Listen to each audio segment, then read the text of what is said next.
Alright, what's up guys? My name is Zach, and today I am driving a 1992 Oldsmobile Toronado Trofeo. Up front is a 3.8 liter V6, and down below is a 4-speed automatic transmission. Now, I am super excited to be driving this Oldsmobile Toronado Trofeo because this is a futuristic coupe from the early 90s. Some of the stuff in here you will be shocked at even in today's modern age, and so I am so excited to share this vehicle with you. It's so awesome. It's a 90s GM front wheel drive. I don't know how you could get much better than that. But if you would like to submit your own vehicle and have it reviewed here on the channel, you can head on over to my website, zackpradel.com/submit.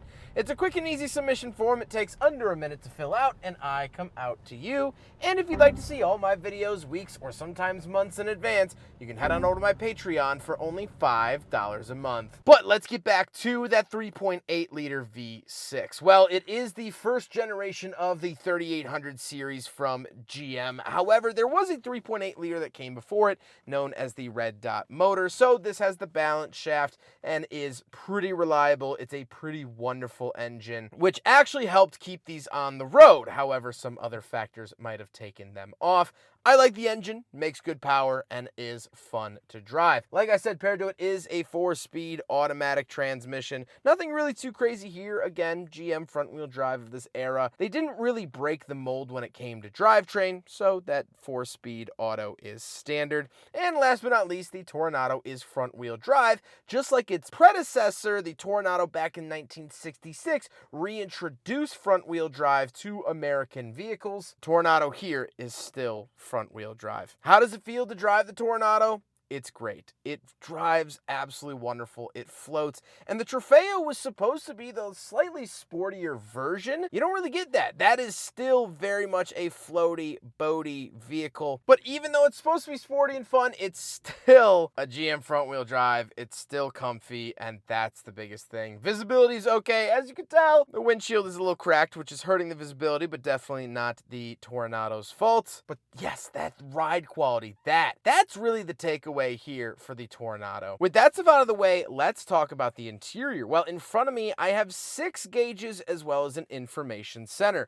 So off to the left, we have oil pressure and coolant temperature. In the center, we get speedometer and tachometer. And off to the right, we get battery voltage and fuel. On the steering wheel, we do get an airbag, which was nice for 92, not required in 92 until 93. But then we do have fan speed and temperature on the steering wheel, which is great, as well as volume and seek on the steering wheel, a futuristic thing that wasn't the status quo back in 92.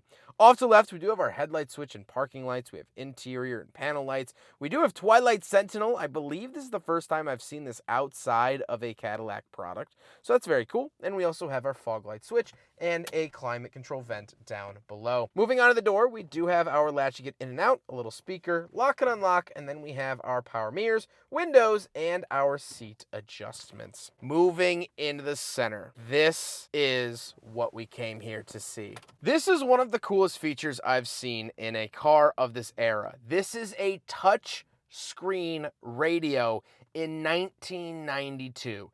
This was so futuristic, even to the point where some cars today don't even really have a system like this over 33 years later. So cool. Off to the left, you do get physical buttons for volume up and radio and seek, climate controls and all of that. And off to the right, we have status and fan speed info, daytime, whatever. This is the coolest thing in the entire world at this time. Touching a screen and having it react to your finger was such a novelty thing in 1992 that it didn't really exist, and people hadn't seen this before. This might as well have been a 2152 model year, and it is so wonderful. I'll let you enjoy it for just a little bit longer because it is so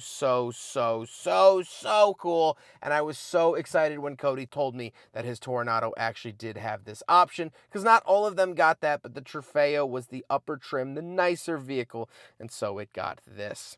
Down below, we do have climate control vents. We have a CD player, again, a very futuristic accessory. You do have an ashtray and cigarette lighter, so I guess a little bit of this car is stuck in the past, but we do have a car phone off to the right, built by Pioneer. Again, the idea of calling someone while driving, just didn't really exist in this era. Cell phones were just starting to come about, and so this is another insanely cool feature. Then we do have the shifter. This is clearly from the other GM products, so this isn't very futuristic. And we do have a cup holder. We'll do a big freaking bottle test, and it fails, so I guess the future wasn't bringing you much water. And then we have some seat adjustments. Our center console and the seats themselves, they do say Trofeo on them. I absolutely love this added little bonus. They're very, very comfortable. Some of the most comfortable seats I have ever sat in. And so with this high technology and comfortable seats, there was no reason not to say, yes, this is the future of automotive vehicles. And so what a wonderful experience. These seats are so comfortable. I'm tired here today. I could sink right into them and get my full 8 hours. And I can't say that about other cars of the era besides other GMs. We do have back seats, so we will hop into the back and do a back seat review. All right, getting in the back of the Oldsmobile Toronado Trofeo, and a couple of things to note. First of all, it does suffer from GM saggy headliner. It's an affliction that affects 1 in 10 Americans, and this is unfortunately one of them. Headroom, not great. My head is touching the ceiling. Knee room, not wonderful either, but it is a back seat, and honestly, it works. Could I ride back here? Yes. Would I opt to willingly? I don't know, but I do fit, and we do have ashtrays back here. About the only thing that you get. It does say Trofeo in between the seats, and you do get a little chunky center console that folds out there, but other than that, nothing too crazy.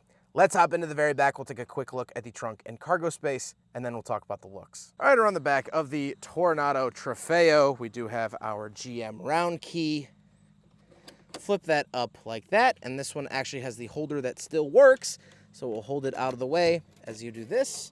Pop it up like that, and there you go. Plenty of trunk space, nothing really too crazy to write home about back here. However, it is very cool, and you could see like the disappearing taillights, all very futuristic, tons of space in the back of a coupe, and I expect this out of GM products, and you most certainly get it here in the Toronado Trofeo. Now we got to talk about the looks, and again, this was futuristic. It had the hideaway headlights. The Trofeo got a sort of ground effect body kit around the outskirts. So cool. I love they're not even pop-up headlights. They're like pop-under headlights, where the garage door, if you will, actually goes under the headlight itself. Very, very interesting. And again, pop-up headlights were pretty commonplace here in the late 90s, early 2000s. I would actually say they were pretty much at their peak. But seeing this on a car was always something special and helped the car feel a little bit more alive. With all of that being said, let's get on to my final thoughts. What do I think driving the Oldsmobile Toronado Trofeo from 1992? Well, this has been an incredibly amazing experience. The idea of putting myself back into the shoes of someone living in 1992, having driven a lot of cars from this era that are very analog, not many computers. Some were even still carbureted at the time.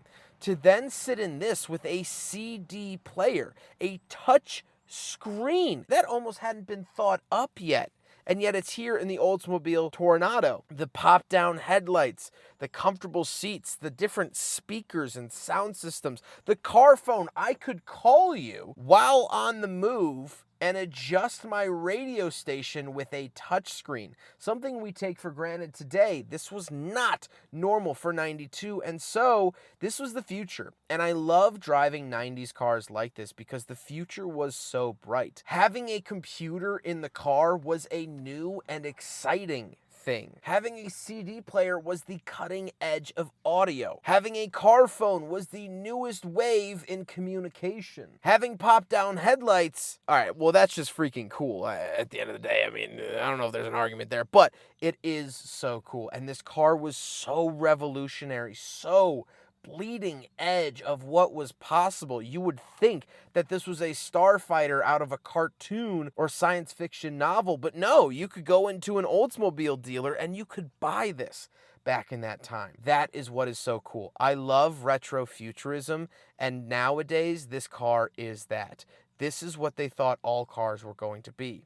And honestly, They hit the nail on the head with every car having a touchscreen. They just maybe missed the mark a little bit on the whole car phone thing. Or maybe they predated Apple CarPlay. Maybe this is Apple CarPlay version 0.00001. I guess I'll give you that. I hope you guys enjoyed the video. Huge thank you to Cody for letting me borrow his Oldsmobile Toronado Trofeo for today's video. Cody has been absolutely wonderful. I've known him for years. Wonderful friend, and even cooler collection that he has. I'm also filming his Mark II Jetta with a VR6 swap, so if you're into that, that will be up on the channel soon, if not already. But I hope you guys enjoyed the video. Don't forget to rate the video, comment on the video, and subscribe if you really liked it.